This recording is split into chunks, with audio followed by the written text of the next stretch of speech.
everybody. Thank you so much for tuning into episode 17 of the Fourth String Sports Podcast. I had a little bit of a mix-up where I said episode 15 two times in a row. All right, yeah, and thank you guys. So, yeah, I accidentally said episode 15 twice, so we're on episode 17 technically. Unfortunately, we have had some technical issues where we did lose the Houston episode that we recorded. We're working on getting that back. That'll be posted here soon, but we did get the Indianapolis episode up, so please bear with us on that. But today, we've got an interesting team to talk about. We're talking about the Jacksonville Jaguars primarily. We're also going to cover the Cam Newton signing in New England. We're going to go to the What a Putz segment that we have at the end of each episode, and then we're also going to release a brand new segment that we're doing. The working title on it is the What the Fuck Were You Thinking list, but we're not sold on that yet. So anybody can think anything better. We're going to have some suggestions up on Twitter that you guys can post. But before we get to anything, Skylar, an interesting development happened with your New England Patriots. Yeah. We signed Cam Newton to a 1-year max $7.5 million deal. To come, which is league minimum, by the way. Which is league minimum, yeah, which is insane. When I first saw it, I was kind of upset. But now as it settled in and I've kind of just sat in the news for the last couple days, like 2. I think it's a win-win no matter what for New England. For me personally, I think that we got a starting caliber quarterback for the league minimum. If he comes in and does really well, that's awesome. If he comes in and he doesn't play that well, we only had him for a year. I think it's definitely very interesting. I think it's also he's a good bridge between Tom Brady and whoever the next quarterback will be, because I think that McDaniels and Belichick want to start modernizing the offense, and a good bridge to that would be Cam Newton, where you can start developing some RPOs. You can start using more of his mobility. But I would be lying if I said I wasn't worried, because Cam Newton's had some injury problems in the last couple of years. He's not the most accurate quarterback in the league. He's got an arm. He can run. He's really charismatic and fun to watch play. I will say that when he's healthy. But he hasn't really been consistently healthy since his MVP season, which was 2015. Having almost an entire season to sit off, having a long off season to heal, he seems ready. I feel like he wants to prove something, which I think it just benefits us more. But I don't think he's going into camp or into this organization with the starting spot guaranteed. I don't think he is. I think he needs to win the starting job. I think it will be easier for him to win the starting job than Stidham or Hoyer, because the talent and what he has there is better. Nothing against Stidham, nothing against Hoyer. Cam's just an all-around better athlete than both of them. But I think in learning the system, he has to win the job. Mitch, what's your opinions on it? And what are the fans' opinions on it? Yeah, so I don't know if you guys looked at our Twitter account, but I ran a poll about your thoughts on the Cam Newton signing. And from the votes that we did get, and to the people who did vote, thank you, but 57% say they loved it and 43% said they liked it, and there was nobody who was neutral or hated it. So it seems like everybody's happy for it. And my opinion on it is I've always wanted Cam to go to New England this offseason. And I was kind of curious, just like the timing wise, like why now instead of earlier? Maybe it's just due to like seeing how much healthier Cam can get. But I think he is a good fit for them, even though it may not seem like it, because, Cam does have some attitude problems. We've seen that. Just go back and look at the Super Bowl. And I think him being in the Patriot way kind of culture, I think that could kind of help him. And then he gets to work with McDaniels and Belichick, and hopefully that can help him with his accuracy a little bit. And with the health issues, now he gets a better starting line than I think he's ever had in Carolina. Hands down. So I think it's a really good fit for him, and I think it's going to benefit them both. And I definitely think he's signed there to start and not sit on the bench. And Skyler, you're right. I don't think he's going to be like the day one starter immediate coming in. He's going to have to prove himself, prove that he can pick up the playbook and know it inside and out. So he might not be starting week one, but at some point he's going to be starting, and the sky's the limit for them if he's a healthy, because I think Bill Belichick would sign him only if he's healthy or the next closest thing. And I don't think he's going to sign Cam Newton if he's like compromised in any kind of way or has a higher risk of re-injuring himself. So if they're getting a healthy Cam Newton, they definitely put themselves back in the Super Bowl picture, in my opinion. Yeah, I mean, I think that honestly, the only thing holding Cam Newton back from the starting position to me is his ability to learn the playbook. If he's able to learn the playbook and, get everything under control, I think he'll start. But it's a shortened season. It's a brand new playbook. It's something he hasn't had to deal with. Remember, Ron Rivera was the only head coach he had in Carolina. Like, that was it. Now he doesn't have that. He doesn't have that same support system. Looking at the team the Patriots are going to field with Cam Newton, it's very similar to the 2015 team that Carolina had. It's a damn good defense. It's an okay running game that's not meant to gash you. The running game isn't meant to be the sole piece.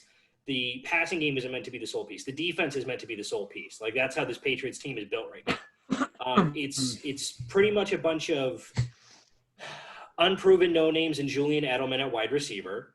Tight end position is a big question, but it's like on paper, it's very similar to what he inherited at Carolina. The only difference is that the wide receiver position is probably a little bit better with Edelman and Marquise Lee. Jury's still out on N'Keal Harry and some other guys like that. Running back position is probably a little bit more consistent with James White and Sony Michel and others. Offensive line is definitely better. I would say that this Patriots defense is probably worse than the 2015 Panthers defense, and that's only because the 2015 Panthers defense was fucking phenomenal. Yeah. Like, was the only defense that was better than them was the 2015 Denver defense. Like, that was it. And both of those defenses are generational. So he's inheriting a good system. I think that being in the Patriots system does a really good job of getting the best out of their players, honestly. And I think that they've done that for a while. The thing that for me that just the question that I'm getting is here. Okay. Like the thing that I look at is if he plays phenomenal, he could be our answer for the next couple of years. But if he doesn't, the most we would have to pay him is $7.5 million. And then we give him to whoever, we don't re-sign him, and we draft. And we either give it off to sit him or draft somebody else. This next quarterback class that's coming in actually looks pretty good, and we can possibly get somebody if we're in the late teens, early 20s. If we do good, and if we don't do good, we'll be in that like 10 to 20 spot. So I think that we could get not like a Justin Fields or a Trevor Lawrence, but the guy from North Dakota State. He's got a pretty good arm. He looks like you could develop him. Brock Purdy's done amazing things at Iowa State. I think he's kind of underlooked, and he is expected to come out this next year. So it's just kind of like, I think that when you're looking at it, I agree with Brady. I think that if we're going to win games and we're going to win the AFC East, it's going to be because of our defense. It's not going to be because of whatever our offense is going to produce, but adding Cam Newton to that makes it a more explosive and dynamic offense, because we can't, not that Brady couldn't throw down the field, but that's not what he was known for. Cam Newton has a stronger arm than Brady and has a little bit more zip, but again, it's like I told Mitch the other day, it's like I have to wait and see because I don't know what's going to happen with this team. Well, yeah, that's exactly it. We don't know what Cam Newton are we going to get. Are we going to get the Cam Newton that did win MVP, or are we going to get the Cam Newton that couldn't throw the ball more than 30 yards downfield? Obviously that has to do with his injuries, but it remains to be seen. I think it's an exciting pick. I think it increases the Patriots' odds. What I did think was interesting was that the Patriots' odds to win the Super Bowl when Tom Brady left was 18-1 when he signed with Tampa Bay. Their current odds, and then it dropped all the way down to like 300-1 at one point. Their current odds after the Cam Newton signing, according to Vegas, are 20-1.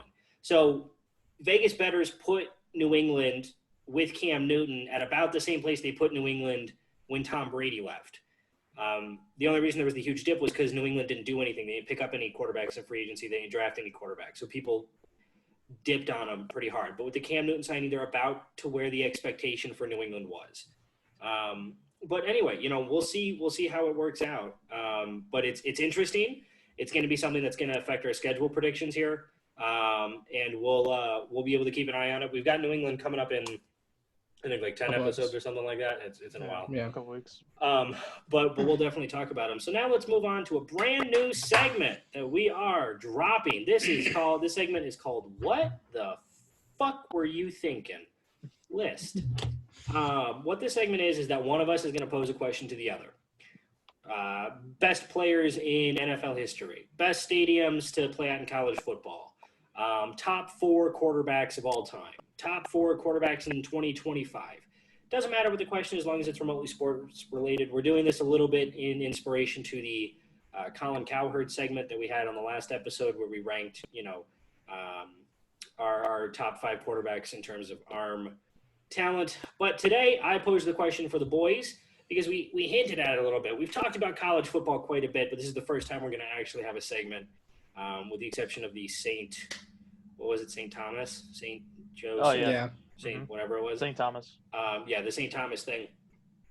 So I posed a question to the boys. Please rank the top 10 greatest college football programs of all time. Now, this is in no particular order, unless the boys chose to make it into an order. I did not, but the boys have to be able to rationalize each pick so that one of us can say, what the fuck were you thinking? As well as they have to tell us the best college football program of all time. So, gentlemen, who would like to go first? I'll leave it to Skylar. He seems pretty passionate about it. Okay. I'm going to be a huge homer on this one. Boo. But I'm going to bring it up.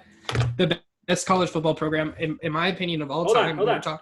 Rank all of them, and then tell us what the best one is. Okay. Well, not rank all of them. Tell us all of them, and then what the best one is. Okay, so my 10 are Nebraska, Oklahoma, Ohio State, Bama, Notre Dame, Boise State, Yale, North Dakota State, LSU, and Texas are my top 10. My top of all of them is Nebraska. Yes, being a Nebraska fan kind of influences it, but I look at how Nebraska influenced college football and what we think of modern college football. And I think that they had especially Tom Osborne in that 20-plus year run he had there at Nebraska, I think influenced college football till now. When we're talking about the strength and conditioning program, that was something that was started at Nebraska. And what they used is the model that's continuously used throughout college football in all divisions, in most sports.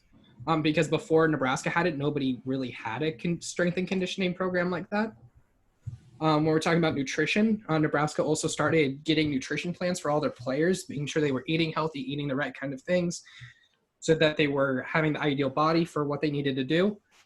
I think when it comes to putting your best athlete at quarterback, I think Nebraska started doing that. I was like Tommy Frazier and that spread offense in the 90s. Holy shit. Like they could dominate anybody. We were the first Bama. I always like to say that. We were the first consistently top of recruiting boards, consistently just taking players that were like getting the good players, but then taking no-name players and developing them into starting offensive linemen, great defensive players. That's what we did. And then if you look, and then the wins back it up. We're one of like 5 or 6 programs that have 900 wins. We have 5 national championships. Before like Notre Dame and Yale were able to go on runs and win like 10 or 11 within 20 years. I think in recent success, it's not been good. And I think that's because we went away from what worked. We stopped trying to develop players, pick in-state stuff, and get where we needed to go. But I think just like outlook and what it did for college football to today, I think Nebraska had the biggest impact, in my opinion. So yeah, that's my big one. So okay, run me through that list again for me real quick. Okay. So Nebraska, Oklahoma, Ohio State, Bama, Notre Dame, Boise State, Yale, North Dakota State, LSU, Texas. I love the North Dakota State pick on there. I love the North Dakota State pick on there.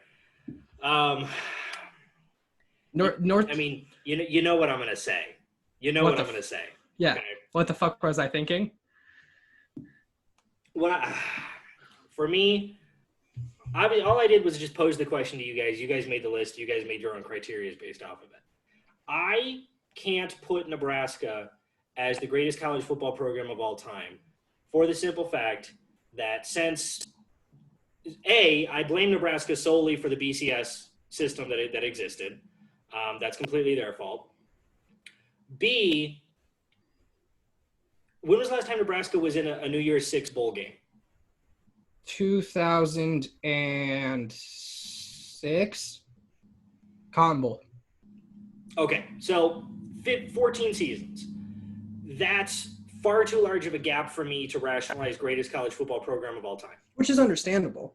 And C, and the big reason that I can't put Nebraska on the list is that I've never seen a program shoot themselves in the fucking face the way that Nebraska did by firing Bo Pelini. Now, I get it. We've gone back and forth on this a lot, all right? Bo Pelini as a head coach never won fewer than 9 games. I get it. He wasn't the Nebraska way. Like, I understand he wasn't the head coach that embodied Nebraska football. I absolutely get it, all right? But what he did do was that he won. He won, all right? But Brady, okay, continue, and I have a rebuttal. He won. And when Nebraska first joined the Big Ten, yeah, it was rough at first, but then he got him to a conference championship.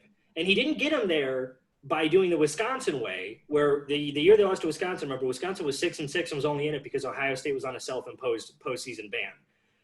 He got him there. And yeah, they got crushed. Fine. But at least he got him there. Nebraska's success has not been anywhere near what it was since Bo Pelini left. And it's not just that they let Bo Pelini go. It was that they hired Mike Riley. Mike Riley, a coach who never won more than 8 games at Oregon State, never finished higher than tied for second place in the Big 12.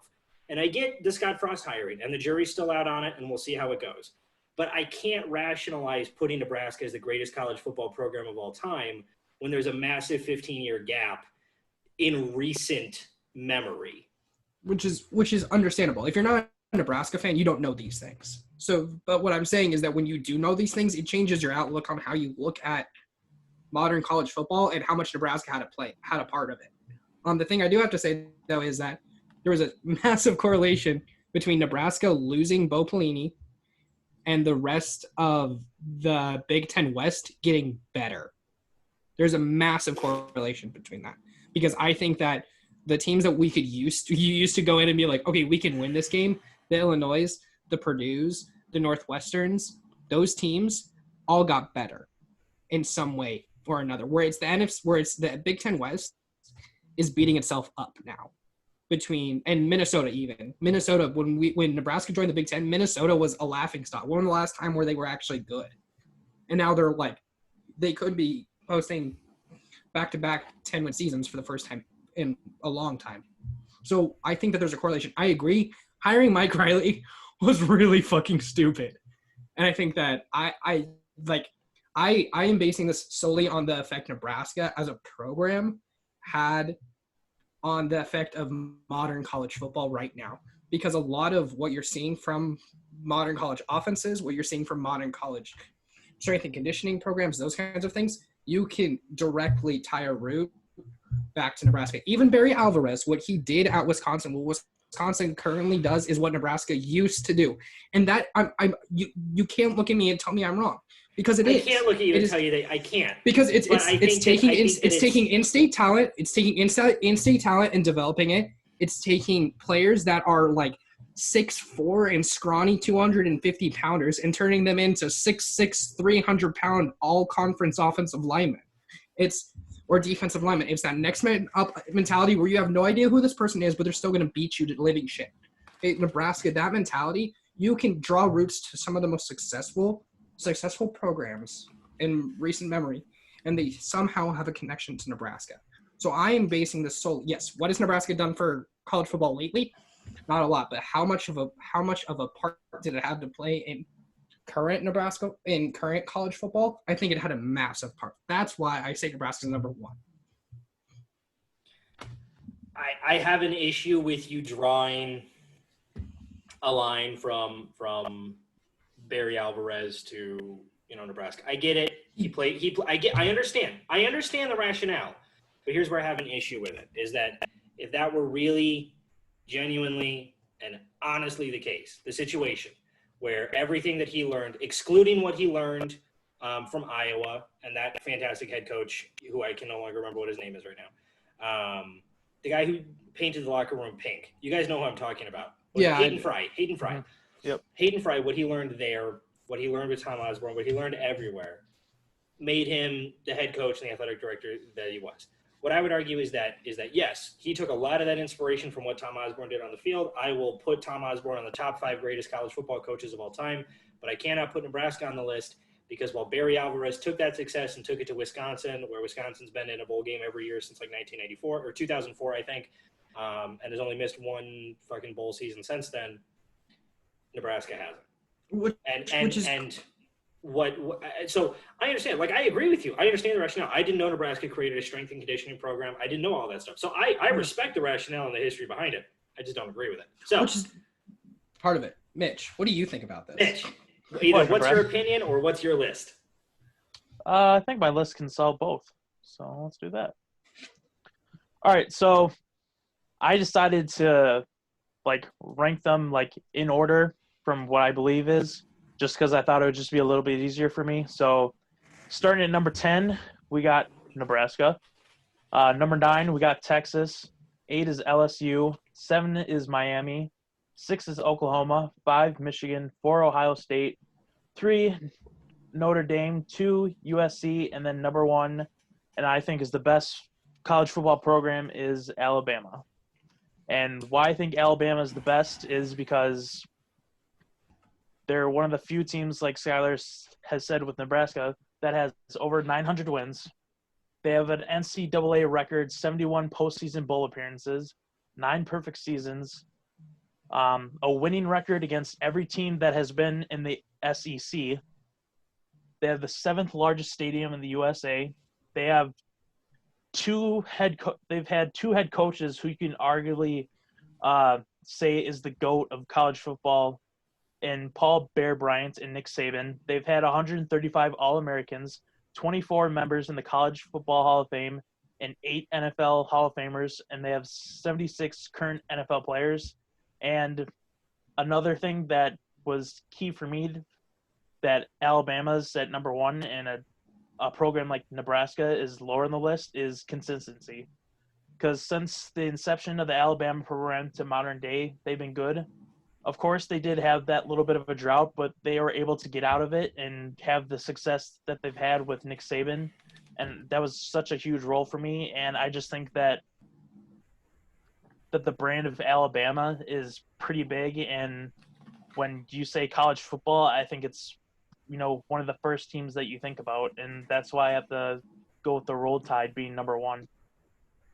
Yeah, I mean, it makes sense to me. I mean, that's why I had them on the list. I think Bama, I think the key there for a lot of those teams is stability. Having similar head coaches at the same place, being able to build the culture and what they want there. I mean, it's what worked with Nebraska. It's what's working with Bama. LSU, even for a minute there, they have stability with Les Miles and now with Ed Orgeron. Notre Dame, Newt Rockne, who was the guy that won it in 85? I don't know about 85. I know other guys there was Lou Holtz. There was Lou Holtz, that's what it was. There was a few other guys. Lou Holtz, and now with Chip Kelly. I don't agree with Miami, because that for me, they were really good in the 80s and 90s, and they fielded one of the best college football teams ever with Ray Lewis and Eric Reed on the same team, right? Yeah, Right there. Ray Lewis, Eric Reed, Ray Ed Reed. Lewis, Ed Reed, God, other guys on that list like Jeremy Warren Sapp. Shockey. Yeah, like no, I will Michael say Irvin, like all those guys. Yeah. yeah, like that some of the best. And I mean, the Notre Dame Miami rivalry is still one of my favorite rivalries. The Catholics versus convicts. I love that rivalry. But they also fired Jimmy Johnson, which I think is a more heinous thing than firing Bo Pelini, in my opinion, because he proved to be successful both at the college and the professional levels. And like Brady said, it's kind of like, yeah, they had kind of that impact there, but they've really gone away from what they know. They can't even recruit people in Miami anymore, which is a shame. Like, people from Miami are going to Nebraska had more success this last recruiting cycle in Miami than Miami did, which is really bad. But other than that, I kind of agree with your list overall. Yeah, I'm not as big of a fan of Miami on the list. I think that the 80s Miami team and the 2000s Miami team were great, and I don't see any consistency from Miami pre-80s and in the 90s, and, well, I guess more consistently in the 90s. But then really since they creamed Nebraska in the national championship back in, 2001, I believe. Now, that's not Nebraska's fault. Nebraska was ranked 7th heading into that week, and then everybody and their brother lost, and Nebraska had to play Miami. So Nebraska shouldn't have even been on the field. No. And they got creamed completely, understandable. The other person I have an issue with on the list is actually LSU. Wow. Okay. We both had that on our list. I don't know. I think that LSU in the last 20 years is a really good football program, but again, there's been kind of massive consistency issues kind of with LSU. Sorry, I'm just trying to pull up my LSU statistics because I figured one of you guys would actually bring up LSU. I end up having a couple of issues with LSU. First off, 4 national titles, one in 1958 and then 3 in the 2000s. I get that. They also, they have 5 now. No, that includes this one right now. They also have some unclaimed national titles. They've got 12 SEC titles, which isn't even anywhere near what top-tier SEC produces. Only 2 Heisman winners I'm not that big of a fan of. I think that when we talk about the history of LSU, history of college football, I don't see LSU fitting in there. If we talk about programs last 20 years, sure, I put LSU up there. But I don't like the long-time list. Everything else on your list I pretty much agree with. But yeah, Miami and LSU, and I think Bama is a great rationale. Bama was actually my number 2 team that I have on here. So I guess we'll get to mine. And I'm also going to throw up an honorable mention on my list as well. So my list in no particular order goes Ohio State, and then I have Penn State, Florida State, Alabama. I do have USC on there. I also have Stanford. I have Notre Dame, Oklahoma, Texas, and Georgia. And my honorable mention goes to Division III school Mount Union. Now, the greatest team that I have of all time, I actually originally was going to pick Mount Union just to piss you guys off. But the greatest college football program of all time to me is absolutely hands down, and I hate to say it because it absolutely tears me up inside, The Ohio State University. When I just think of consistency, to me, consistency is Ohio State. And whether it was the Jim Tressel era, whether it was the Urban Meyer era, whether it was the Woody Hayes era, consistency to me is Ohio State. Ohio State has won 38 division titles. They have 8 claimed national titles. They have 40 total conference titles. They have 7 Heisman winners, including the only person to ever win Heismans in back-to-back years. They have 87 consensus All-Americans. They are a juggernaut of a team. They've got an all-time record of 924 wins, 326 losses, 53 titles. That's a 729 win percentage, one of the better ones. The shoe at Ohio State is an absolutely fantastic and monstrous place to play football in. To me, when I just talk about consistency, I talk about Ohio State. Name me any other program that walks in with their third-string quarterback and beats the living shit out of Wisconsin in the Big Ten championship game, that then turns around and beats the living shit out of Alabama, in the college football semifinals, then turns around and beats the living shit out of Oregon in the national championship. All three I'm games still upset by that one. that Ohio State had no business winning in, and yet they did. And every time that Ohio State loses, like they'll lose a regular season game to, Oklahoma, they come out and they just cream the shit out of everybody. All right. The reason that I love Ohio State, and I've said it every single time that I've ever watched an Ohio State football game, is that you can have them in the first half. Wisconsin had it in the last Big Ten championship game. We've had it a few times when we played them. A lot of teams have. But then the second that – no team to me is better at halftime adjustments than Ohio State football is. And it pisses me off so bad because it seems like you can be on top of them 35-10, and yet you're going to lose the game 38-35 because somehow they're going to put all this shit together. And that goes a lot further than just Ryan Day and Urban Meyer and Jim Tressel and Woody Hayes. That goes a lot further. I also look at rivalries, Alabama's gone back and forth with teams like Auburn. USC and Stanford go back and forth. Ohio State has just flat out dominated Michigan. And when your rival is Michigan and you dominate them as bad as they have consistently, to me, that's a nod to you. Recruiting, Ohio State is almost second to none. Clemson and Alabama recruit really well right now. But damn if Ohio State doesn't recruit just as well. I hate saying it because I fucking hate Ohio State, like with a passion in my heart. But to me, the greatest college football program of all time is the Ohio State University. Yeah, I mean, can you go through your list one more time, please? Mm-hmm. Ohio State, Penn State, Florida State, Alabama, USC, Stanford, Oklahoma, Texas, Georgia, Notre Dame, and an honorable mention of Mount Union. Okay, I have a problem with 3 teams on that list.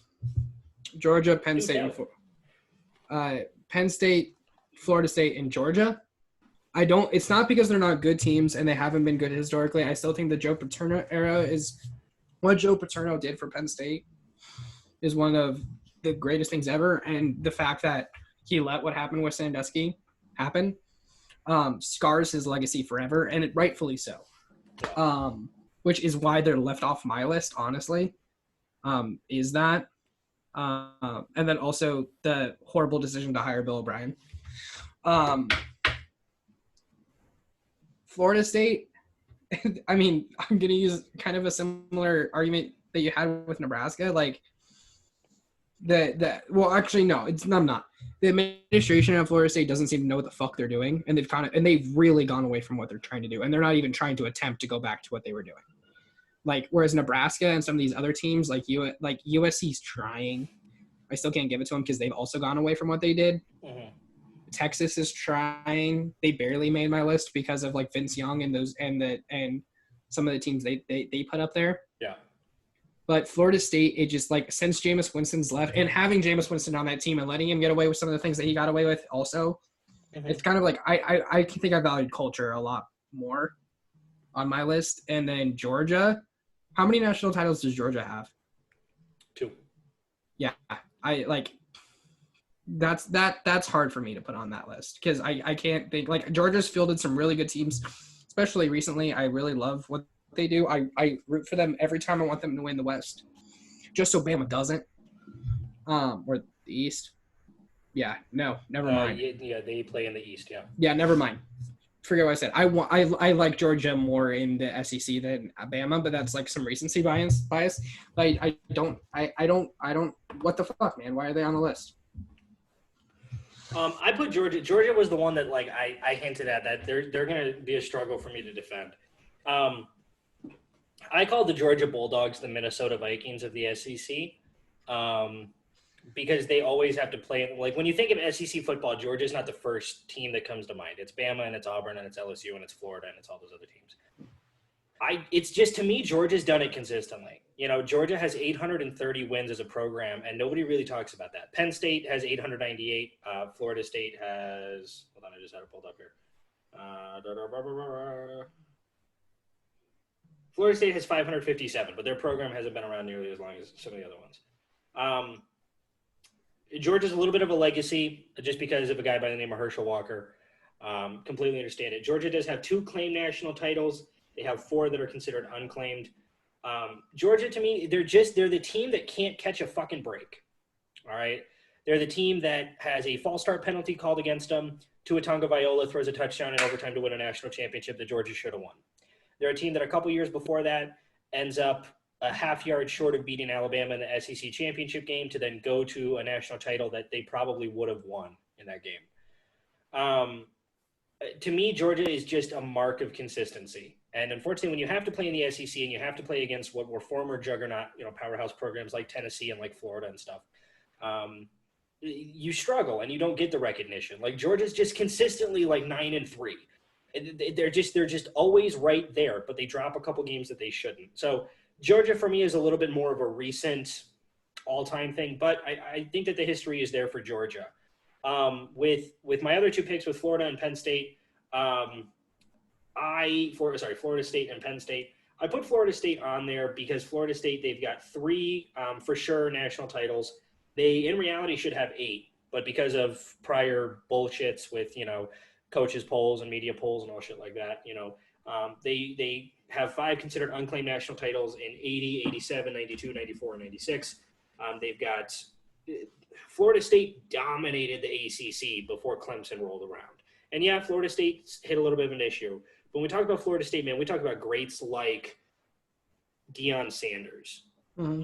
We talk about greats like Charlie Ward, like Chris Heineke. Love him or hate him, Jameis Winston was a fantastic college football quarterback. He's a terrible professional quarterback, but he was a fantastic college football quarterback. We talk about even guys in more recent memory, like Dalvin Cook came out of there. We talk about guys like Jalen Ramsey came out of there. Florida State is, to me, just the king of Florida. And I can't get behind Florida University just because I hate Urban Meyer and I hate Tim Tebow and I hate that 40 guys on that team are criminals. And it's the same way really with the University of Miami. But when I think about all-time college football rivalries, one that comes up to me is Florida State versus Miami. And I just think Florida State has a little bit more history there. I think the time with Bobby Bowden and all that stuff is there. With Penn State, they were very difficult for me to put on this list because of everything that happened with Joe Paterno. Like they're very difficult. A lot of their wins were vacated because of it. Completely understand that. What he did was criminally negligent, and the Penn State program suffered for it. But Penn State for me has just consistently been good. From the moment they joined the Big Ten back in the 80s, they've just consistently been good. Joe Paterno won them national titles, including beating teams like Georgia to get it.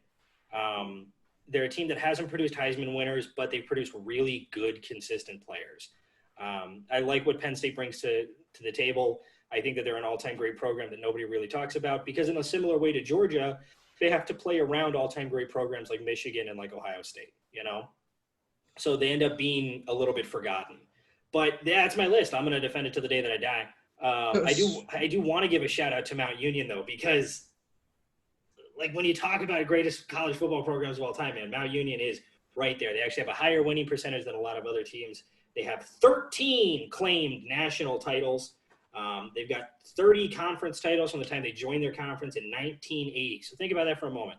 From 1980, which was, 35 years ago until now, they've won 30 of 35 conference titles, which is fucking ridiculous. No, that's great.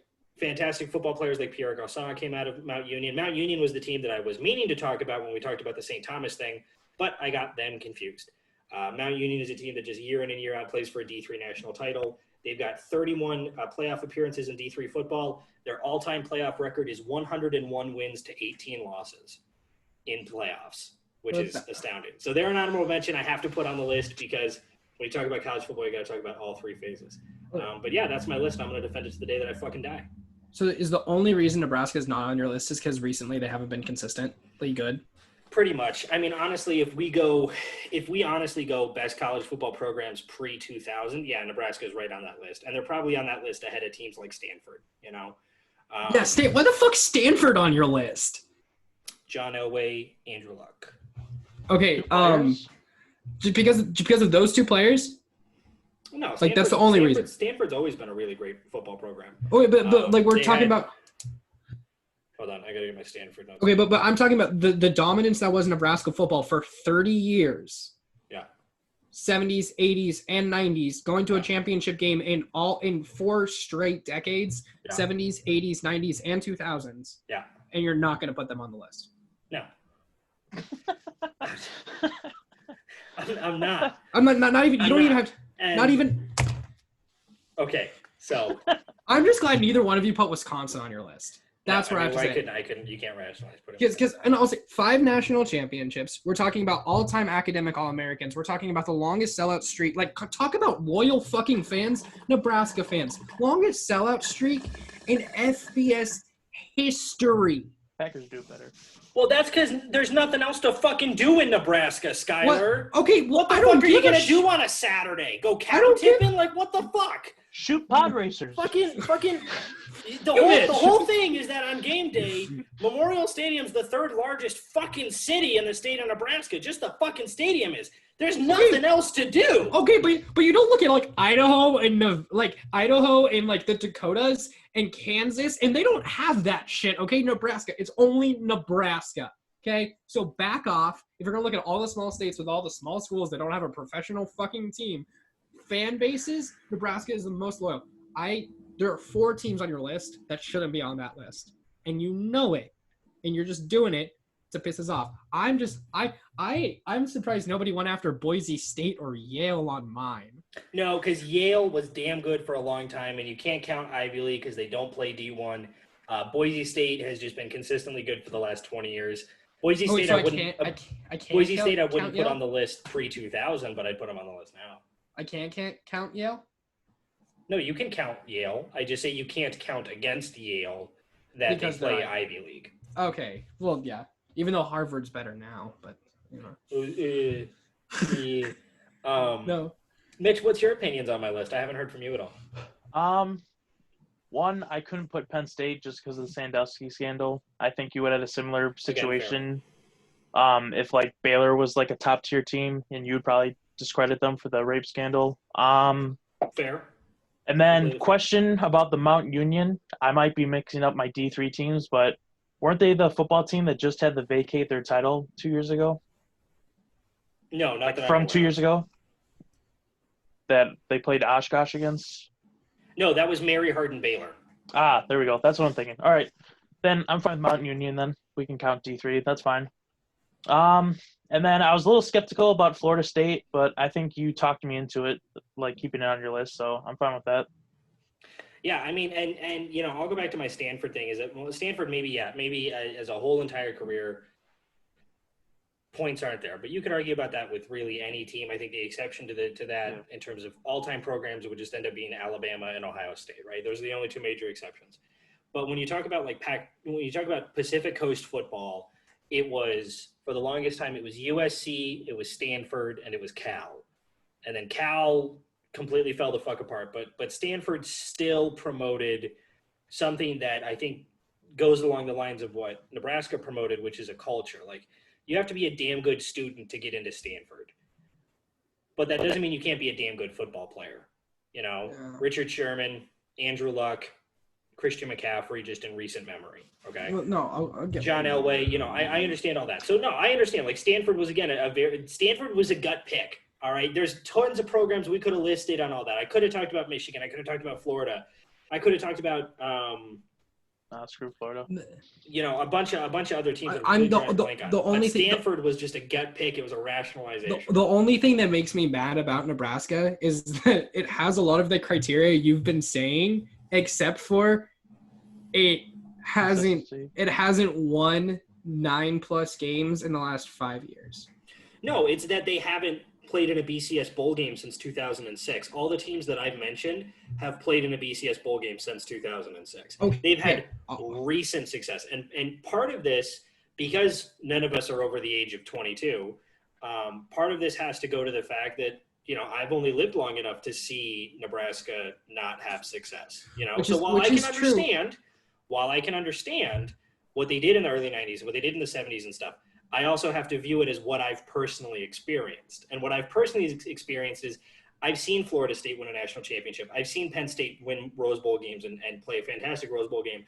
I've seen USC beat Penn State in a Rose Bowl in recent memory. I've seen Texas win a national championship. This isn't recent memory. This isn't recent. Yeah, you said it yourself. You said this is all time. You're right. We're talking all time. You're right, and we're talking all time. But if we're talking all time, this 20-year gap since the year 2001 has to be talked about here. So for the same rationalization I'm giving you for Nebraska, you can throw at me for Stanford, and I have no way to defend it. But it's just okay. But Brady, when we're talking about 100 years. of Mhm. college football. Mm-hmm. For 50 of them, Nebraska has been a powerhouse. Half of 100 years, Nebraska has been a powerhouse where it is easily top 10 every year. And His you're math's not pretty good. Yeah, Did you say Mitch? Huh? What did you say, Mitch? I said he does math pretty good. fuck you, Mitch. So of almost 1 out of every 2 years, Nebraska is, if not a top 25 program, a top 10 program. And I gotta get over it because I can't continue to move have on. this We argument. gotta move on, We have boys. to move on. I It's- can't continue to have this argument. We can. I mean, I will welcome to see what you- the fuck you were thinking. I will This is- see you in 10 days. I will fuck you up over this. I will tell your aunt. And you will get hell brought down upon I you. mean, you can try. I But will. If we want She's to right talk there. about, if we want to talk about, oh well, in the last 100 years of football, Nebraska's been good for 50 of them. Fine, and you can say in the last 80 years of football, pre-2000, Nebraska was good for 50 out of 80 of them. But what I'm talking about is the last 20 years, Nebraska hasn't been worth fucking shit, and everybody can agree. Like everybody can agree that Nebraska hasn't lived up to expectations within the last 20 years. And I will agree, but we're not talking about the last 20 years. We're talking You're all-time right. grading. But if we're talking about all time, the last 20 years fits into that all time. And if Yeah, that's but what I use for my rationale, that's what I use for my rationale. And you can, like I said, man, you can attack me for the same thing. Stanford hasn't been worth shit pre-2000. I have them on the list right now. Okay, We gotta move on. We're gonna move on. You can attack me for the same We gotta stuff. move Let's move on. How about to them the- Jaguars? How What a great about segue. them Jaguars? Talking about teams that haven't been worth shit for the last 20 years. How about them Jaguars? Truth. Talking about the Jacksonville Jaguars, this is the third straight AFC South team that we've covered after covering Houston and Indianapolis in subsequent episodes. Oh, excuse me. Jacksonville last season went 6-10, primarily led by a sixth-round quarterback, Gardner Minshew from Washington State. Nick Foles, the massive free agent that they picked up from Philadelphia, played in the first game, and about halfway, actually, as he threw his first touchdown pass as a Jacksonville Jaguar against the Kansas City Chiefs, he broke his collarbone, and that paved the way for the greatest mustachioed man since, Dan Fouts to play quarterback. Joe Flacco. Now, I think Gardner With the Fu Minshew's Manchu. mustache. I think his mustache is better. To pave the way to lead Jacksonville to a 6-10 record. Now, Gardner Minshew did finish as a starter with a 6-6 record. Jacksonville finished 6-10, fourth in the AFC South, 2-4 in division. Minshew in 12 games that he started or that he played in, threw 21 touchdowns, 6 interceptions, 3,271 yards, 60.6% completion rating. I would like to point out an interesting fact. Of all quarterbacks to start at least 12 games in a season, Gardner Minshew is the only rookie quarterback to throw more than 20 touchdowns and fewer than 10 interceptions. Only rookie quarterback in NFL history to do that. Leonard Fournette had 1,052 yards and 3 rushing touchdowns. He was also the team's leading receiver with 76 receptions, 522 yards. Rookie DJ Shark had a fantastic season, 73 receptions, 1,008 yards, and 8 touchdowns. So, boys, before we break down their offseason losses and their offseason pickups, where do you guys rank the Jaguars? In or in need of a rebuild? In or in need of a reload? 8-8 playoff tier, Super Bowl tier team? Dissolve the team. Just fuck it. Dissolve the team. It's not Move worth them back. it. Move them to St. Louis. I mean, shit. They were relevant like what, a couple years in the 90s, 2000s with Keenan McCardle and all them boys, and then the 1 year in the past century when we thought they could actually like win a Super Bowl, but Blake Bortles held them back, and all the other years of their existence they haven't done anything. Just dissolve the team. Okay, I'm going to stop you there. Remember, this team's only existed for like 30 years. Okay, this is a young franchise as is. And then as a young franchise, you have to spend the years of like 1999 to like 2015 playing Peyton Manning twice a year. Okay, I kind of understand maybe why the success long-term isn't there. What do you mean? The Titans are just a shorter organization. I think they're more successful. No, they're not. The Titans were the Oilers first. The Titans are... They've been to a Super Bowl. Not wrong. Yeah, and Jacksonville's been to multiple AFC championship games. Where are you at, Cleveland? Oh, we're now playing for AFC championship games? Well, I mean, I don't know if we're talking about just all-time programs, or all-time Brady, we're talking NFL professional teams, football. right? We're done All-time with the college NFL football. teams. We're done with the college football. You got to get out of there. Well, we're talking about all-time NFL teams. I mean, no, I don't think you should dissolve the program. I think that you should maybe you should fire everybody within the organization and start over, but maybe don't Dissolve it. They already have enough teams. They already have enough teams in Florida. They don't need that many. They haven't earned them. Fair. All right, Skyler, so Mitch goes with none of the answers and says just dissolve the organization. Skyler, where do you rank Jacksonville? Take everyone but Gardner Minshew out of that program and completely rebuild it. Like, because honestly, I honestly think that that's what they need to do. I think it sucks that in 2018 we're looking at this team as probably one of the best defenses that has ever been fielded in the NFL. Well, a great running back. The only really bad part of the team was Blake. The only kind of part of the team was Blake Bortles, and he was like really Yeah. And now they have one of the best rookie seasons we've ever seen from a rookie quarterback, and everything else is shit. Why didn't I put UCF on my list of greatest college football programs? I don't know. Why the fuck did you? Sorry, go ahead, Skyler. But I honestly think that the way that this organization has gone since they went to the AFC Championship team, they looked at like a team that knew how to build successfully. They were drafting really good, and now it's just all downhill. I agree. They need to fire everyone within that organization. They need to sell the fucking team to somebody that knows what they're doing. I feel like they should Put them in Nebraska. Oh God, no. Oh God. Why, you don't want a professional football team? Not Jacksonville. No, it's Not like the that Omaha team. Beef can't have any competition. No. We're not suited for a professional football team. Professional basketball, maybe. Professional football, nah. No, I'd like to see St. Louis get a professional basketball team. I want them to be the first franchise in Europe. I want them to be the London team. I would love that. Whereas the owner logistically, that's never going to happen. The owner already bought a stadium in London. Like, it's like looking like it could actually happen. And his brother's the mayor. Yes. Is he really? Yeah, Shad Khan's brother is the mayor of London. Holy fuck. It's going to happen. All right, well, I take back what I said. Okay, it looks like Jacksonville. I wanted it to happen. Okay, but now imagine the AFC South is Tennessee, Indianapolis, Houston, and London. I love it. Let's do it. We can rechange it. It's a logistical. We can change it. Put it. in the AFC East. And put Miami in the South. We don't need Miami. Fuck Miami. It all works out. Okay. We don't need Miami. We got to move on. We've ranted and raved enough. I put this team as in need of a reload, and the reason I put them as in need of a reload is because it's going to start out pretty simple. A, you fire Doug Marrone, and you do that literally day one. B, you pay Yannick Ngakoue whatever amount of money he wants to keep him there. C, you then fire everyone else in the organization, and you bring in people who actually know what the fuck they're doing.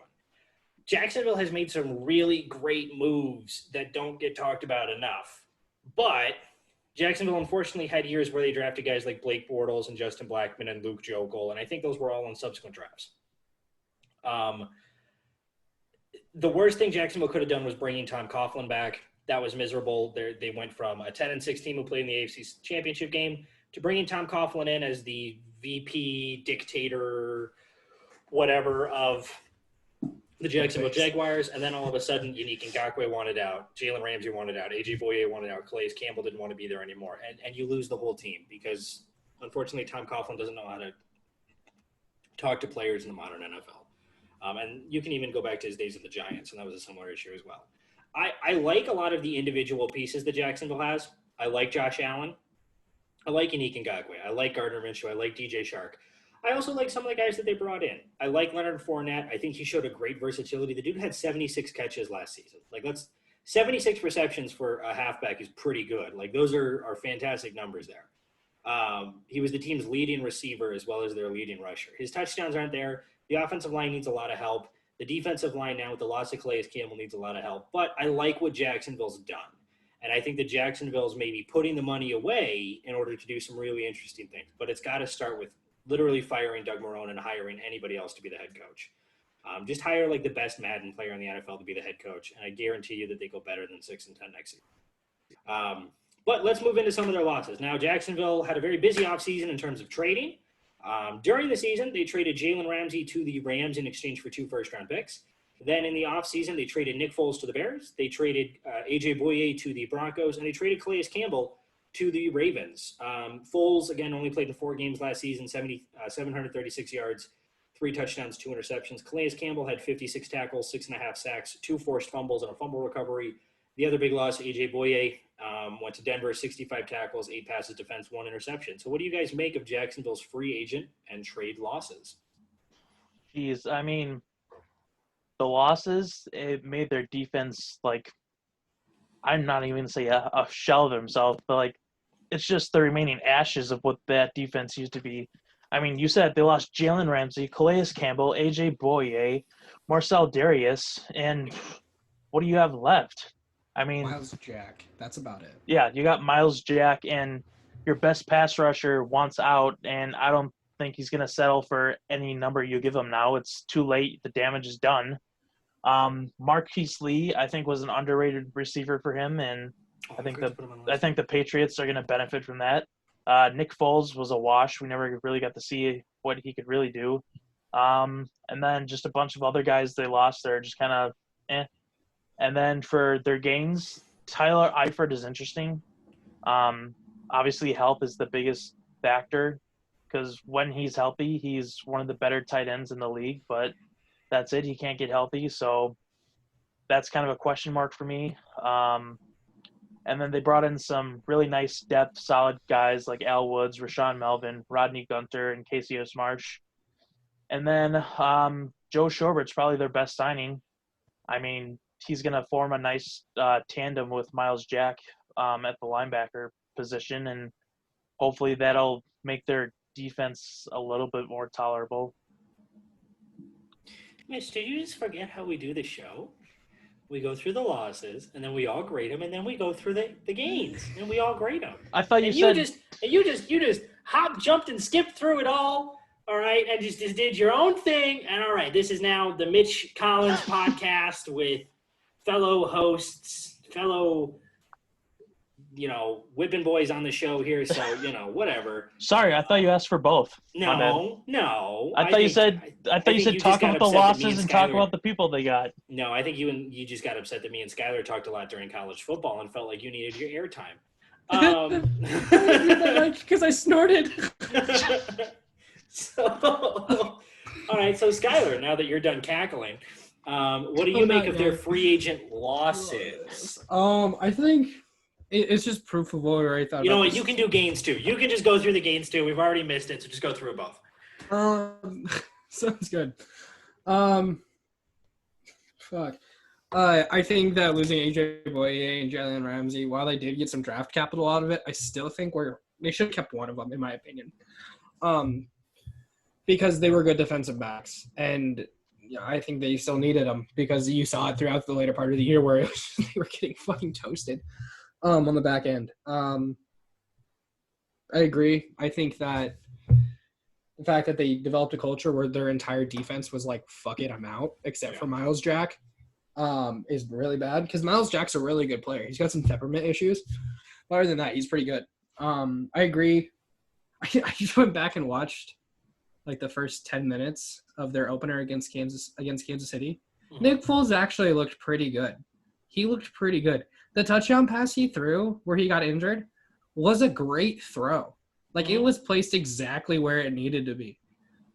Sadly, he didn't play like that any other time throughout the season, even when he came back, which is understandable. He, fucked up his collarbone. But I do think that's a big loss because they invested a lot in him. I think Al Woods is a good signing. I think that he was really instrumental in rebuilding that Seahawks defense with kind of some of the run-stopping abilities he has.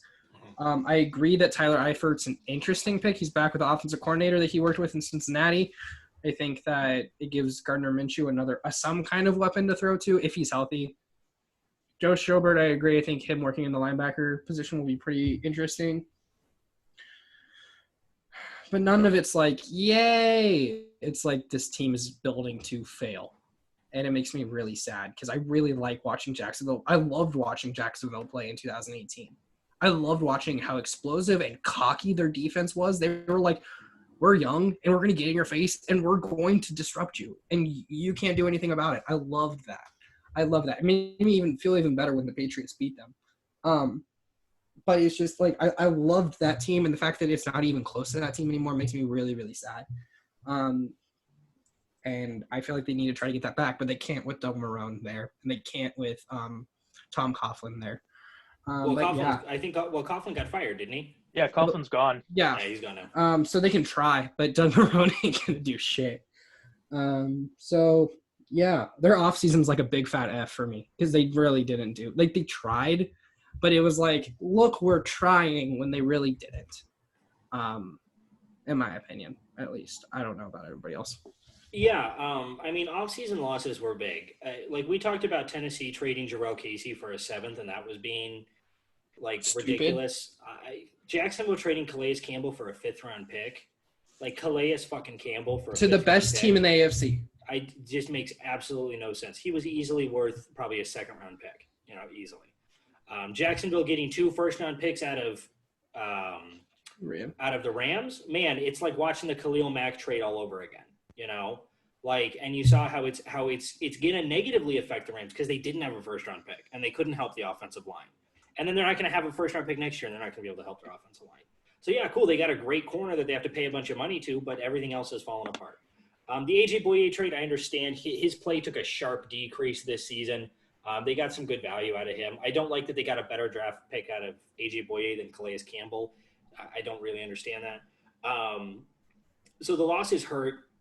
The free agent pickups I actually love. Like if I were to just grade the free agent pickups, I'd give it like a B-.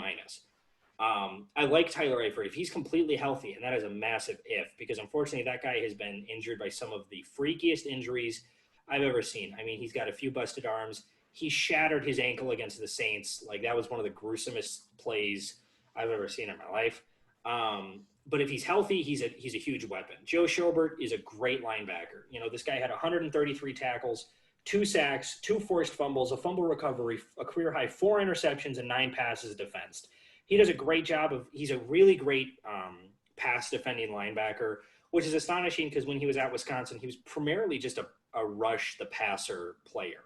So his ability to kind of upgrade there was great. And I think that the tandem of him and Miles Jack works really well together. Rashawn Melvin, I think, addresses the corner position in conjunction to who they drafted, who we'll get to in a second, unless Mitch decides to go all haywire and decide to read off all the draft picks. But I like him. Rashawn Melvin, he had 68 tackles, 11 passes defense. He really stepped in at corner for Detroit after, when Quadre Diggs was traded away at the safety position, and then when it was apparent that Darius Slay wasn't really wanting to stick around anymore. But they've also got 2 really underrated picks that I like. I like the Aaron Lynch signing from Chicago. Production level isn't massive. He only had like 6 tackles, but 2 of them were sacks. But he had to step in large part. He was also injured quite a bit, but he had to step in for Akeem Hicks when Akeem Hicks was hurt, and I liked what he brings to the table. The other pick that I love is actually the halfback that they signed, Chris Thompson from Washington. Yeah. I've always really liked Chris Thompson.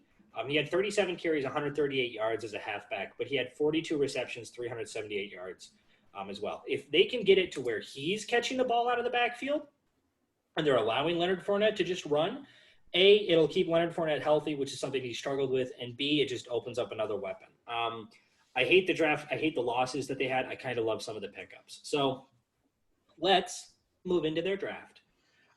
Jacksonville had a grand total of, I got to count it. There's a fuck ton. 12 draft picks this season, 6 of which came from trades. In their first round, the 9th overall pick, they drafted C.J. Henderson, corner out of Florida.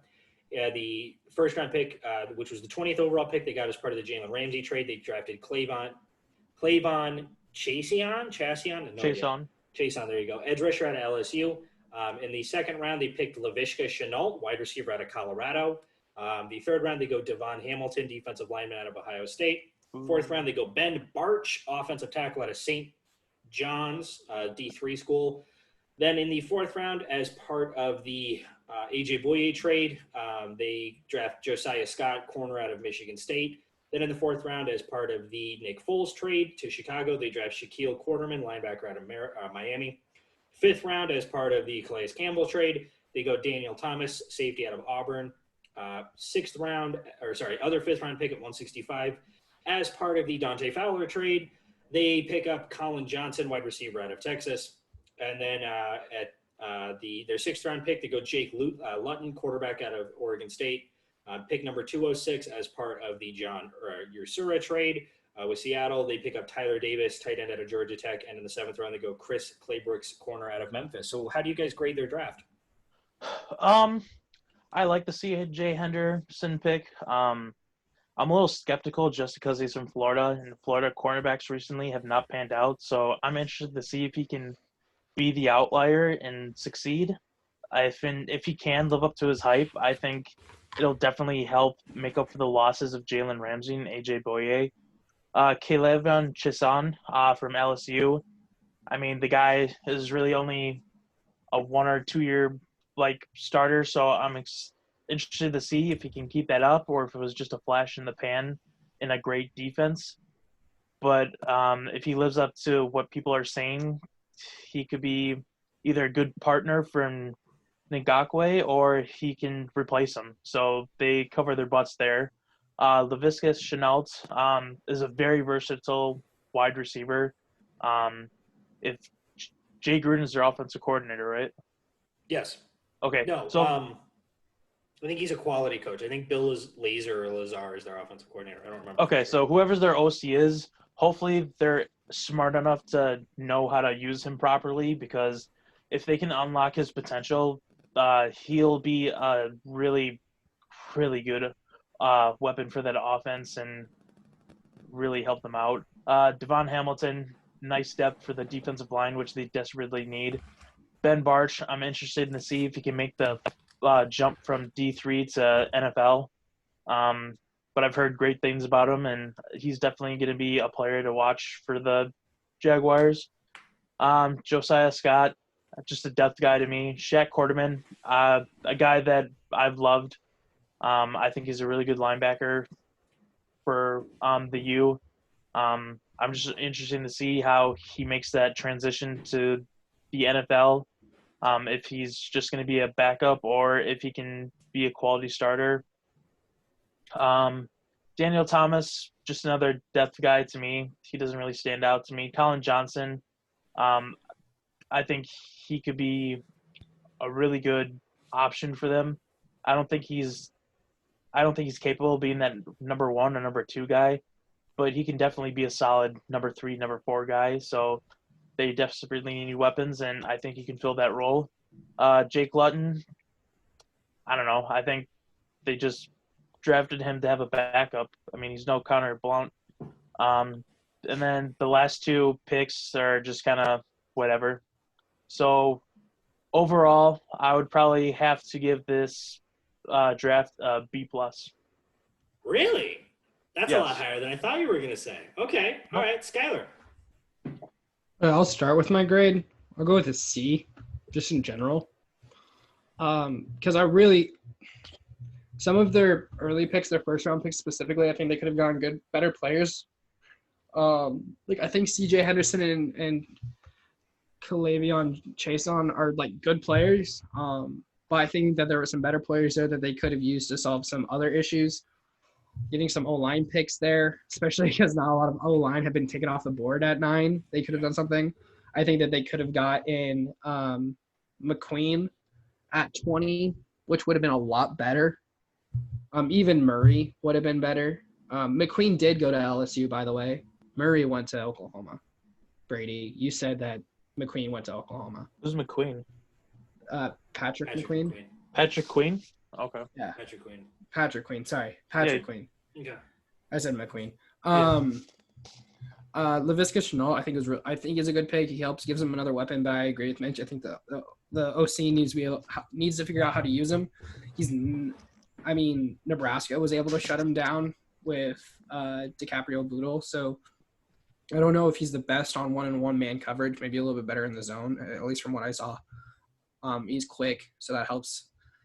I don't like the David Hamilton pick. I think he's good.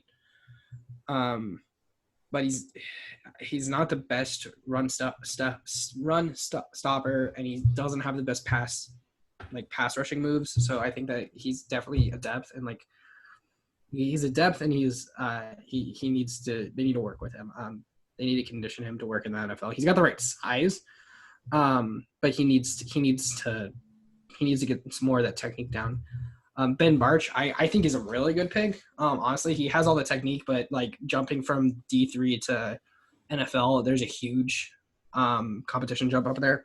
But from everything I saw and everything I heard, he has all the technique down. He needs to get a little bit stronger. He's also like a good size, 6'6", 309 pounds.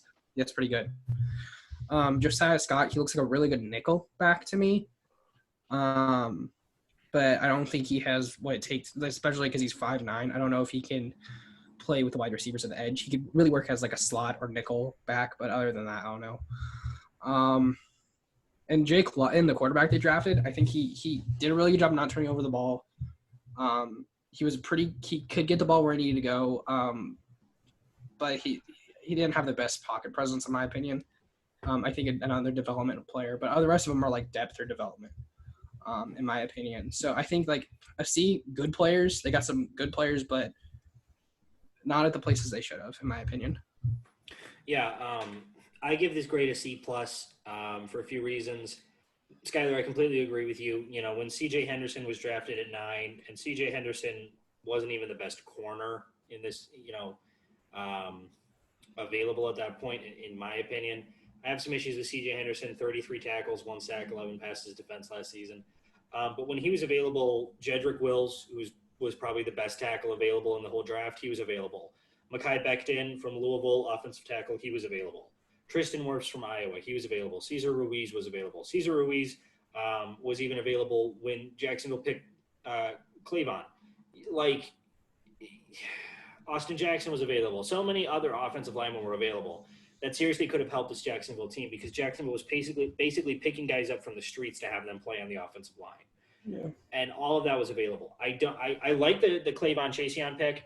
I think he's great. I think he showed substantial growth in his seasons at LSU. It's just, is he a good player, or was he a benefit of a really good LSU defense? That's the question. I don't like the C.J. Henderson pick. I think they could have gotten him a lot later. I like the Laviska Shenault pick. My issue with it is in 2018, his sophomore season, he played in 9 games, had 86 catches, 1,011 yards, 6 touchdowns. Last season, he plays in 11 games, has 56 catches, 764 yards, 4 touchdowns. So he has 30 fewer catches, 300 fewer yards, 2 fewer touchdowns. The production just wasn't there at Colorado his second season. Had it been the same as it was his first season, he'd be a first-round pick. Devon Hamilton, I like.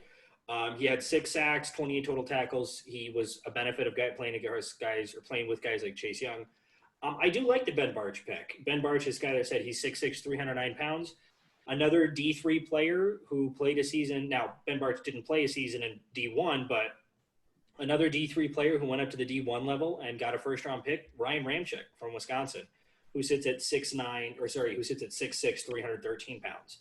So the form physically is there. And D3 guys can play, NFL football. We've seen it. But it's just, are they going to be able to get him in there? Everybody else to me is a wash. There's nobody else on the list that I like. I give him a C+ because if the production is there, if they can get those guys to play to the level that I know Doug Marrone can't get those guys to play at, man, it's a good team.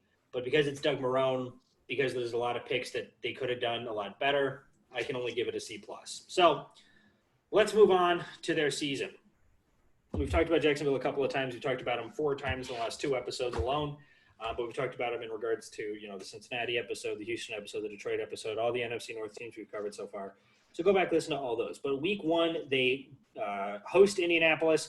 I have this as a big fat loss for the Jaguars. I don't like what they bring to the table. I don't know what team we're fielding. Indianapolis is just a better team. Jacksonville loses week 1. All right, I'm just going to preface this before I do any of my picks. To spoil it for you guys, I don't have Jacksonville winning a damn game this season. Okay, well, then we can just ignore Mitch the rest of this segment. But I have them losing to the Colts just because it's the first game of the season. I don't think Jacksonville has a true identity yet, and I think the Colts are kind of set on what they want to do offensively and defensively. And besides the Colts being a better team, I think that's what gives them the edge to beat the Jacksonville Jaguars. Yeah, and we kind of know what Mitch's opinion is on the Colts, too. So the fact that he's like, they can definitely manhandle the Jaguars says something.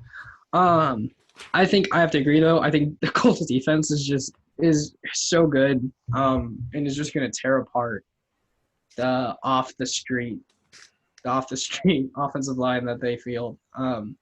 I think that Gardner Minshew, I think he can try to keep this game close, but I don't think so. I think that it's just got to go to the Colts. All right, all in agreement there. Week 2 matchup, they go to Tennessee to play the Titans. Surprisingly, they don't play the Titans on Thursday Night Football this season for the first time since I think Thursday Night Football's been around.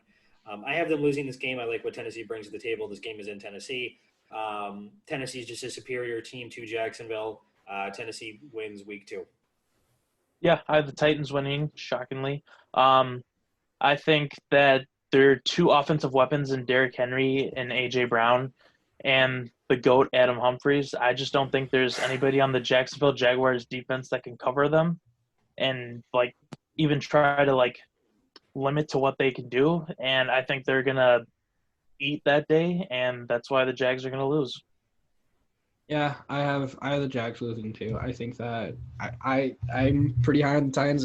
I think that they didn't take a step back this offseason. I know that me and Brady differ on that opinion. But I think that the Titans, just Derrick Henry in general, the fact that that defensive line isn't even close to what it used to be, I think that just in itself spells a loss for the Jaguars. All right, week 3 matchup. They host the Miami Dolphins in the battle for Florida. I actually have Jacksonville winning this game.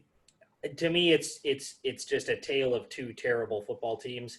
I know Miami's improving, but Miami has probably more questions on the offensive line than Jacksonville does. I think the Miami defense is going to be good, but there's huge questions. Is Tua going to start a quarterback? Is Ryan Fitzpatrick going to start a quarterback? What's the run game situation? Because it's non-existent. Their passing game is really Devontae Parker and 50 feet of crap. Defensively, even though they picked up Kyle Van Noy, they picked up Brian Jones, they picked up guys like that, there's still huge questions. So I think Jacksonville wins their first game against Miami. I think the Dolphins are going to beat the Jacksonville Jaguars. Even though the Miami was in this same position that the Jacksonville Jaguars are going to be this year, I think now with Brian Flores in the fold, I think he's starting to develop a culture, develop a sense of identity, and I think he's got this Miami Dolphins organization on the rise while the Jags are just doing a steep decline and hell nowhere. And I think with that, I think the Dolphins have a little bit more than what the Jacksonville Jaguars do. I think they do have a semblance of a defense. I don't know exactly how it's going to look next year, but I know it's going to do better than what the Jags can do. And I don't think Tua's going to start right away or at all this season. I think it might be a redshirt season for him. And with that said, I expect Ryan Fitzpatrick to start. And usually with Ryan Fitzpatrick, he plays good early on, and then towards the end of the season, he plays bad, and they get the Jags early. So we're going to get the good Fitzpatrick, hopefully, and that's why they win. Yeah, it's for the reason that Fitzpatrick is actually playing, that could be playing in this game, that I actually have to go to Jaguars.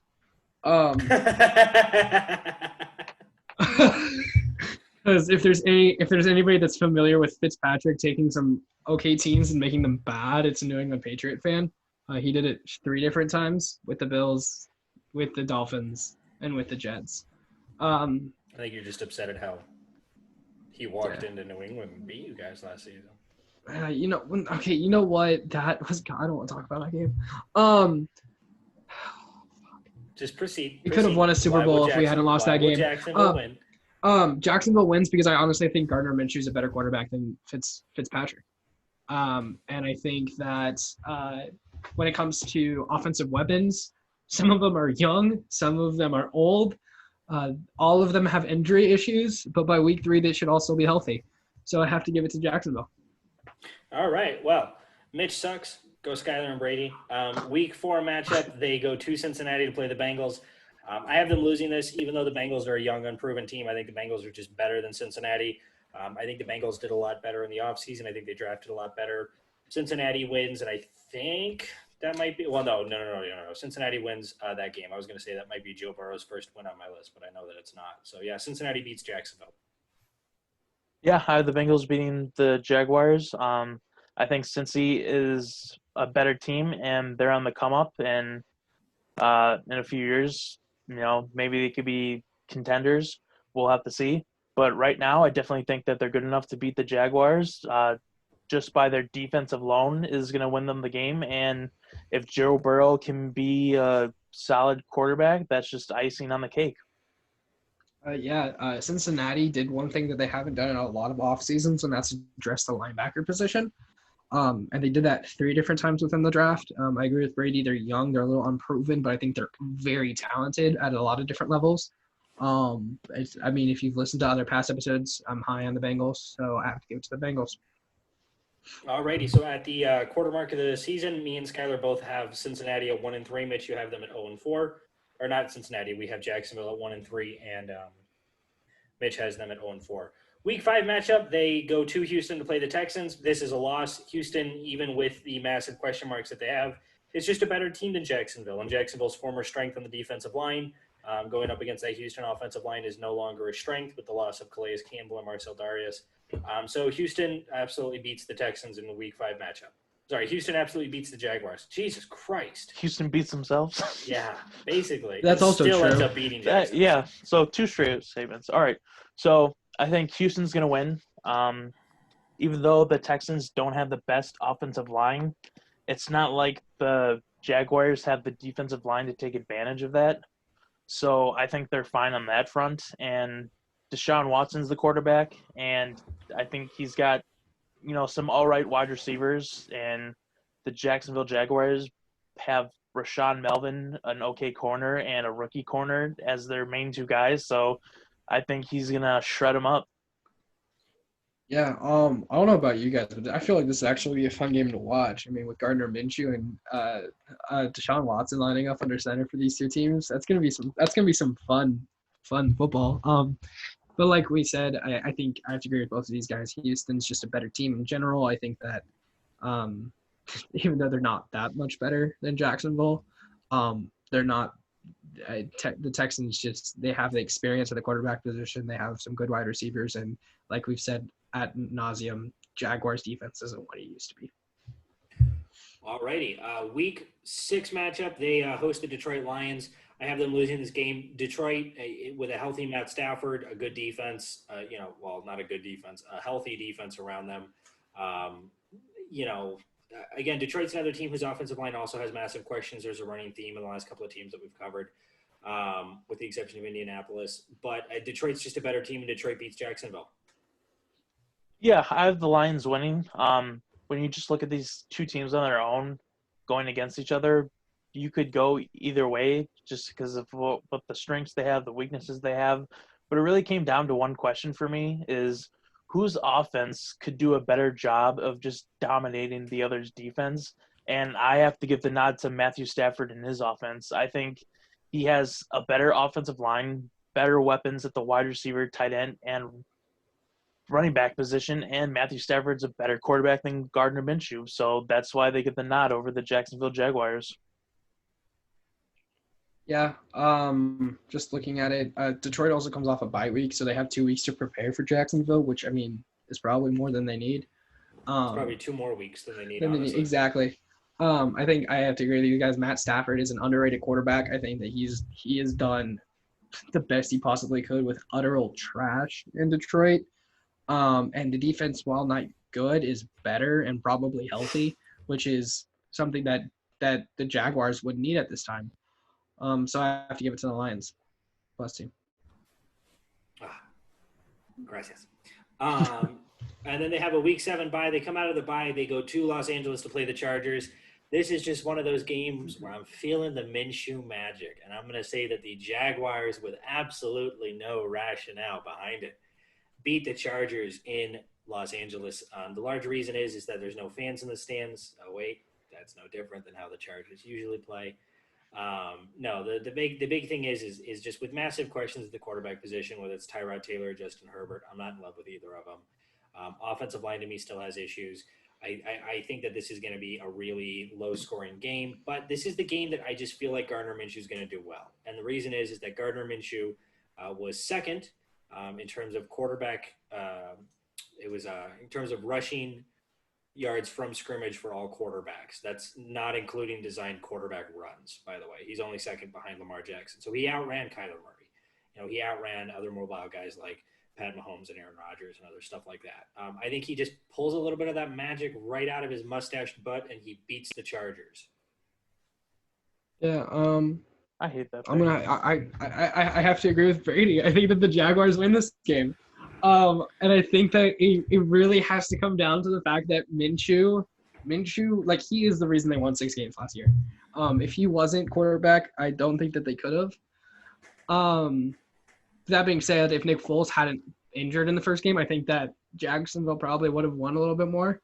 But no, I have to agree. I think that the Minshew is just charismatic and stubborn enough not for to will this team to a couple wins. And I think the Chargers is one where they have susceptible offense. Their defense is pretty good. Like, all in all, the Chargers have a really good roster, but Minshew's better than Taylor or Herbert. So, I have to give it to the Jaguars. I can't talk. That's okay. Mitch is silence. I just think it's so fucking hilarious that you think the Jacksonville Jaguars O-line is going to stop Joey Bosa and Melvin Ingram. I feel like Minshew. No, not that. Minshew by himself will stop them. Oh yeah, when he's hitting the ground 35 times in the game. It doesn't matter. Okay, and honestly, it doesn't matter because here's what Jacksonville is going to do: the same thing that they did all season last season in order to win 6 games. They're going to run 5-yard hitch routes down your fucking throat until you physically come up and stop them. If you physically come up and stop them, you're going to get called on a pass interference call, which is exactly what happened. You go watch all the games that they won, all the games they were competitive in, and that's exactly what happened. Everybody knew what they were going to run. Everybody did, and yet they still did it, and they still pulled out 6 wins. All right, and this is a Chargers team where even with that great offense or great defense, they went 5-11 last year. All right, they're susceptible to the run game. They have issues on one side, one side with the corner position. Hey, they're fantastic. The other side, they're not. A large part of it is, they're going to get Derwin James back. We'll see how that works. He was a huge loss for last season on them. So, maybe the Chargers win. It's a dumb rationale thing. I don't see any team going 0-16. So, I guess I can understand your anger here. But let's move on. Week 9 matchup, they then host the Houston Texans. I have them losing this game for the same reason that they lose in the first one. I think Deshaun Watson is better than anything that the Jacksonville Jaguars can field defensively. I think he just wills this team to a win the same way that Gardner Minshew wills the Jaguars to a win the week before. Same result, new stadium. Brady, or Mitch, I have to bring this up. Gardner Minshew beat the Denver Broncos last year.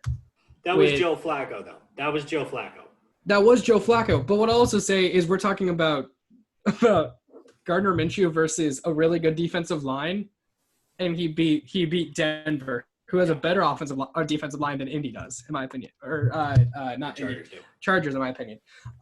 But going back to this, where was my thing?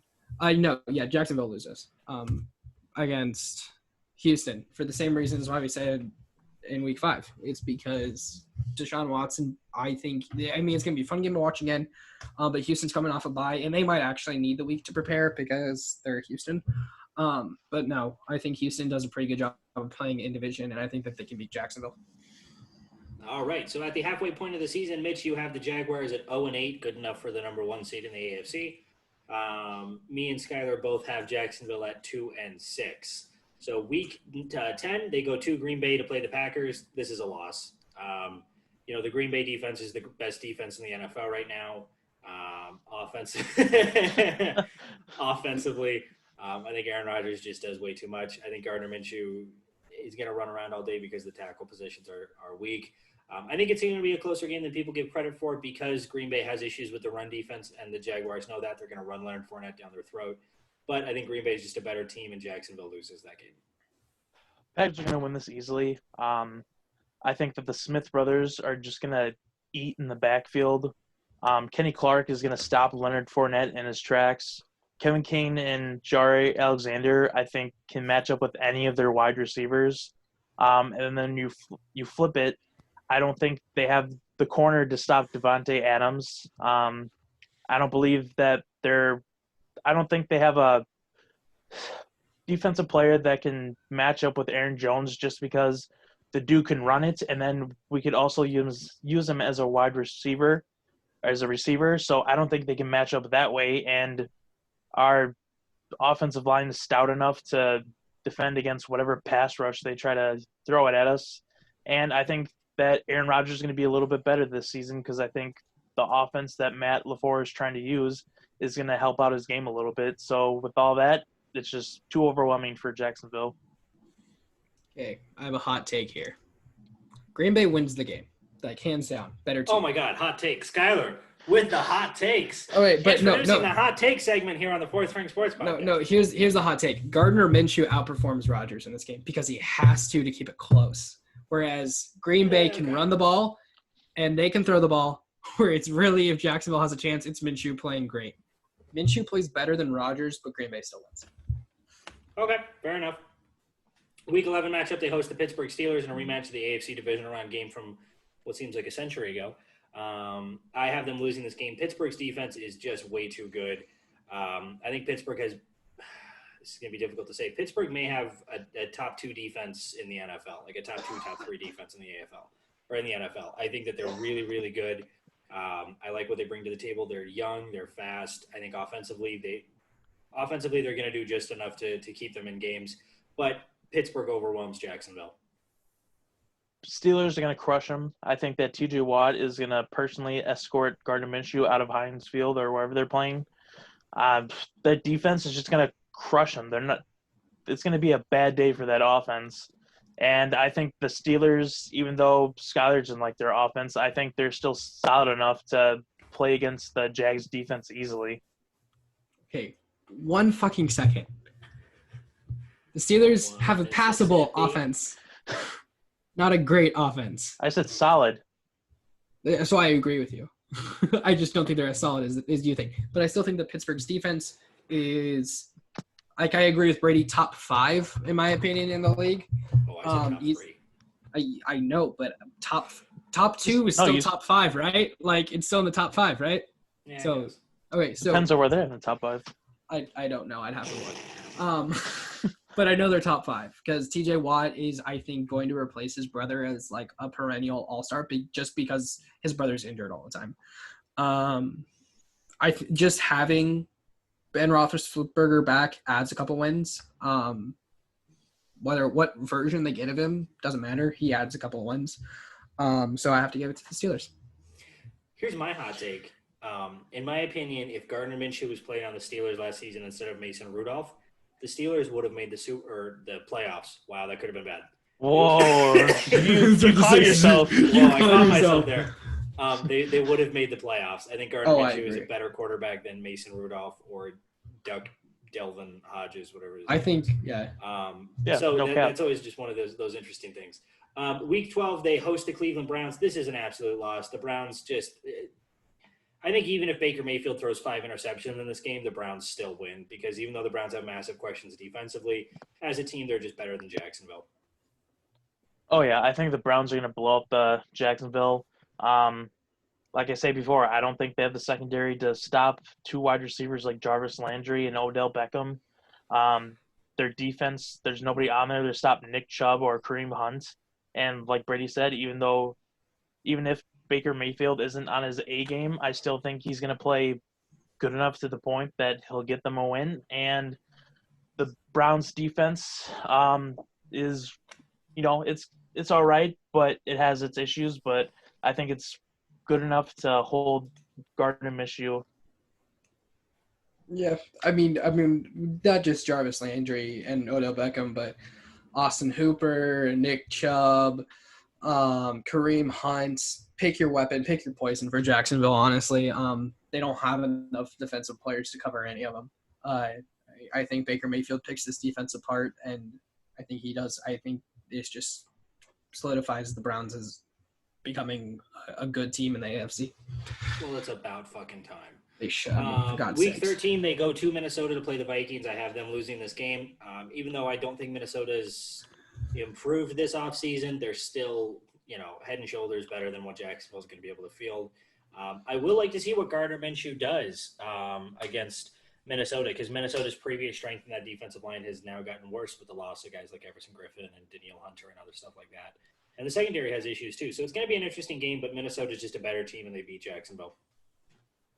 Yeah, I have the Vikings beating the Jacksonville Jaguars, but I could see the Jags making the upset here just because of the state of the Minnesota's team and how many rookies they have coming into key places. So they could get the upset, but I'm going to stick with the safe pick and say that Minnesota wins. I think Kirk Cousins is a better quarterback right now than Gardner Minshew. And at this point of the season, hopefully Dalvin Cook is back. And with Dalvin Cook and Adam Thielen, I think that's more than enough for Minnesota to pull out a win. This could go either way. Okay. Minnesota is right now looking the roster is better than Jacksonville, so I have to give it to Minnesota. As much as I agree that they're taking some rookies in a horrible offseason, putting them into some key positions, I think by this part of the season, those rookies will be in the swing of things and start showing that they're actually pretty good picks and that they'll do pretty good things with this team. So yeah, I have to give it to Minnesota. Alrighty. So at the 3/4 point of the season, Skyler, you and me have agreed on every single pick so far. We both have Jacksonville at 2-10. Mitch, you have them at 0-12. Chasing their way to the number 1 overall pick so far. Week 14 matchup, they host the Tennessee Titans.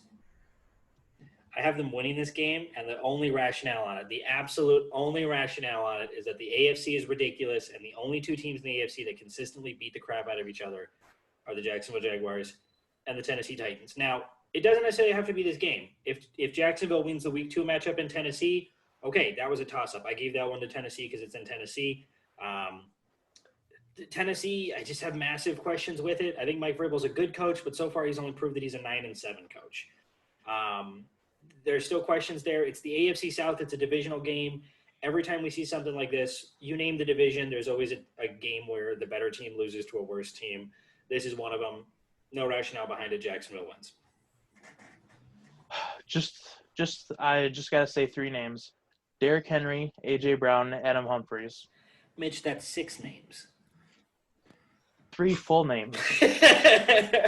Oh, see, Mitch. Come on, Skyler. If it was any other division, I would agree with Mitch, but I'm going to go with Brady. Oh! It's the AFC Duval! South. Homers. Because it's the AFC South. No, it's not. If anything, it's the twin telepathy that me and Brady have. Wrong side. I honestly think that it has everything to do with the fact that Gardner Minshew is a better quarterback than Ryan Tannehill, because he is. And what I'll say is the reason they're this Jacksonville is this bad has nothing to do with Gardner Minshew. It has everything to do with the defense, and everything around him. Gardner Minshew will do his fucking hardest to make sure that they win these games, and I think he's responsible for 3 of them. So I gotta give it to the Minshew mania. I have to. Okay. All right. So week 15 matchup, they go to Baltimore to play the Ravens. Coming off of a really big win against Tennessee, I have the Jaguars upsetting the – no, I don't. I can't even say that with a straight face. No, the Ravens absolutely slaughter them. This is going to be like a 56-3 game. Defensively, the Ravens are way too stout. Offensively, they have way too many weapons.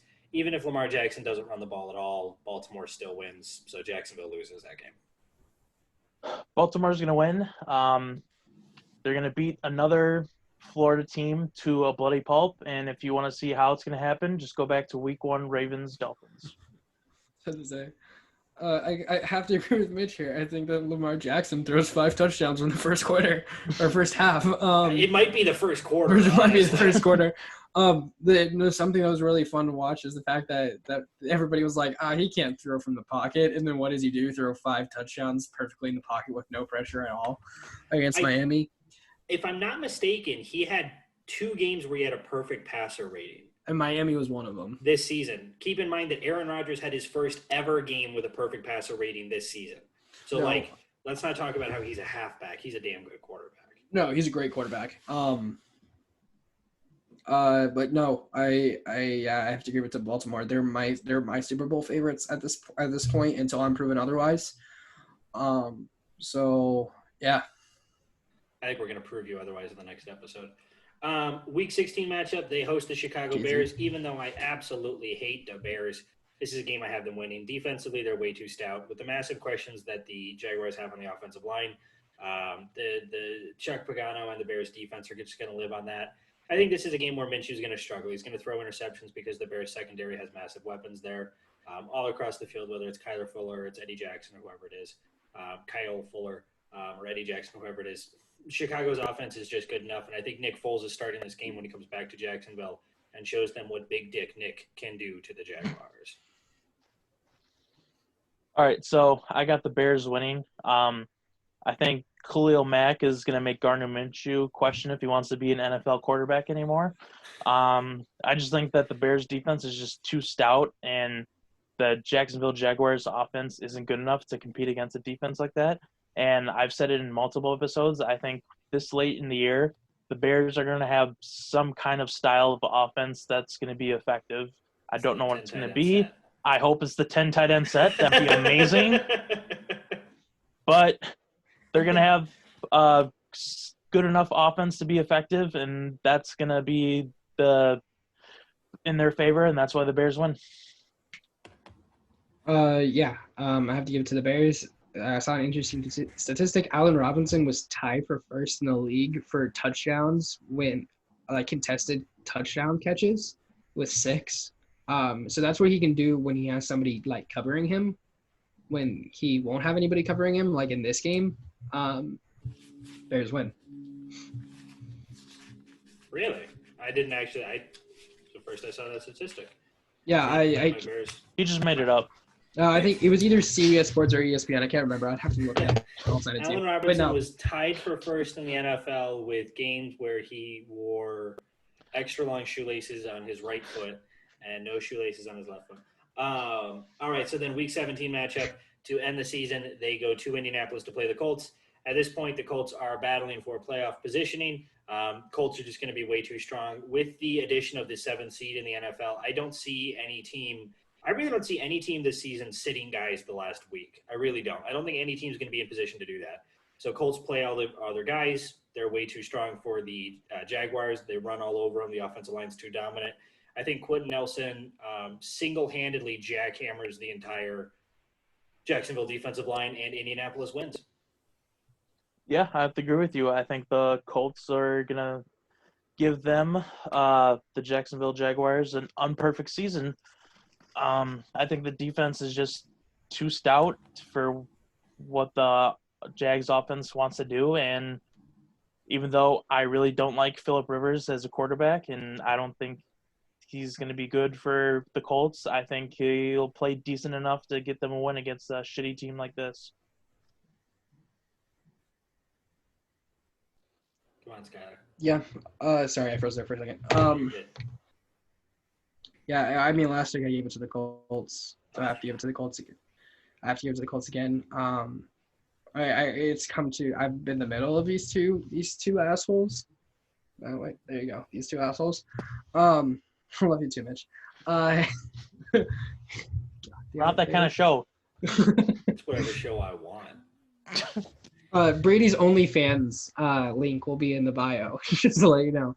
But yeah, I have to give it to the Colts. I think that while the AFC South is a clusterfuck, I think that the Colts are one of the 2 better teams in the AFC South. So I have to give it to the Colts. Alrighty, so Skyler, you and I agree on every single pick. We have Jacksonville both going 3-13. Mitch, you have them going 0-16. Mitch, is 0-16 good enough for the number 1 overall pick?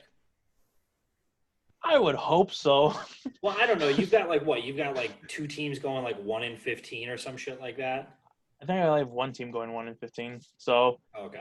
Yeah, so the Jacksonville Jaguars are my only team that are not going to win a game this coming season. So they'll have the number 1 overall pick, and Trevor Lawrence will be in Jacksonville. All right. Well, we're going to think of a punishment for Mitch so that if Jacksonville wins any single football game next season, that we're going to make Mitch do a show like Topless or something. So we'll think of something. But yeah, 3-13 for me. That's last in the AFC South. Doug Marrone gets absolutely fired. I don't know who they're going to hire. That's going to be a massive question. But yeah, 3-13 is also good enough for me for the first overall pick for Jacksonville. And they also have the Rams first round pick, which we get to them in the next couple of episodes here. Yeah, they're fourth. They get the fourth overall pick in my.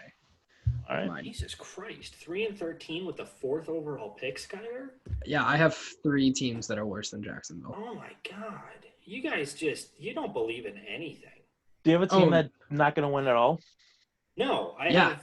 Oh, Yeah, I do. Yeah. Oh my God, Yeah, I do. It's the Jets, isn't it? Yeah, I've said before, it's the Jets. Hell, Fuck the Jesus Jets. Christ. I thought he was going to pick the Chiefs. No. No.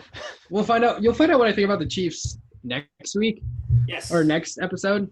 But no, I definitely think that Jacksonville's not a good team by any means. But it's going to be interesting because I don't think that they pick up a quarterback.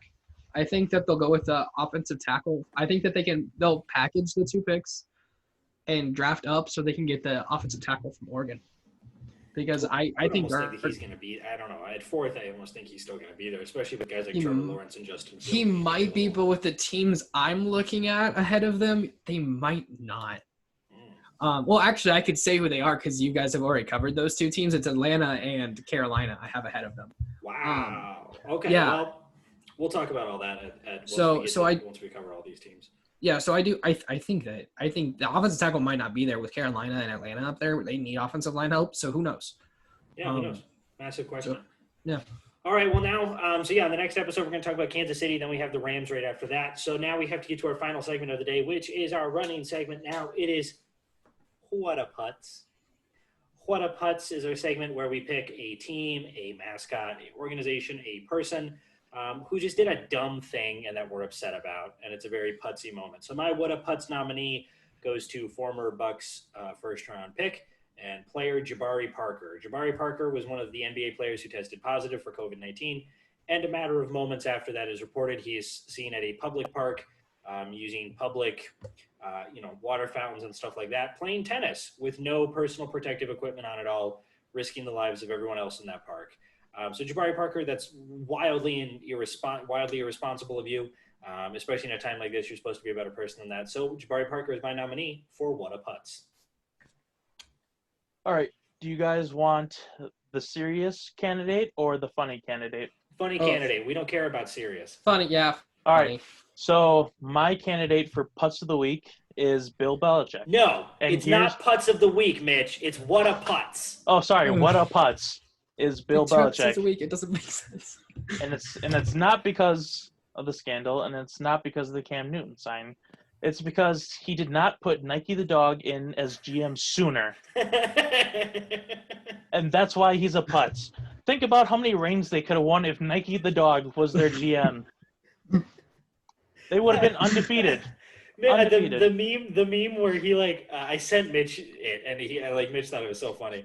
Where Bill Belichick walks back over to the dog on the table, and Bill Belichick's like, "What happened while I was gone?" And Nike goes, "I got you Cam Newton while you were away."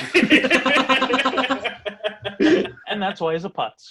All right, understandable and agreeable. So Bill Belichick / Nike the dog. Oh, Nike's not a putz. He's thriving, baby. No, this is how I have to remember who it was. Okay. All right, Skyler. Okay, well, I'm just saying, Nike the dog might have been the GM the entire time. We don't know what happens to that Patriots organization. He was actually the defensive coordinator the whole time. Not screw Steve Belichick. It was Nike the dog.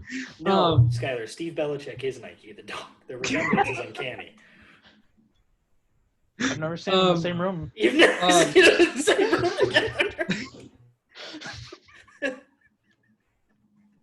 Bill Belichick lets Nike sit at the dinner table, but Steve isn't allowed to.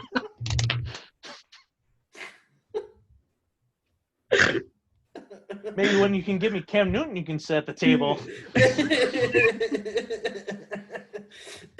Oh, damn, guys. Okay, my one of punts is all the fucking NFL pundits out there trying to read Bill Belichick's mind, because nobody can read Bill Belichick's mind.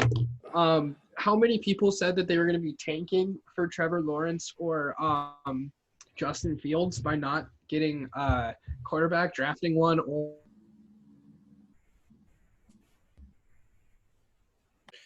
it's just proving that like you can't read Bill Belichick's mind. Every time you try to, you fail because it's Bill fucking Belichick. The only coach in recent history to win a playoff game with the Browns is Bill Belichick. Like, I'm sorry, you can't do it. Didn't he beat the Patriots too? Isn't that like their most recent? I don't know. I think that's what it was. I think it was Pete Carroll, head coach of the Patriots. He beat in the playoffs. That was the last time the Browns. I'd have to check it. But anyway, I have to say, what a putz to NFL pundits because you're wrong again. All right. Well, that's what a putz. We're going to keep a running total of all those. And at the end of the year, have our Putz of the Year award that we're going to go to hand out to a specific person if they choose to accept it. So in the next episode we're covering the Kansas City Chiefs.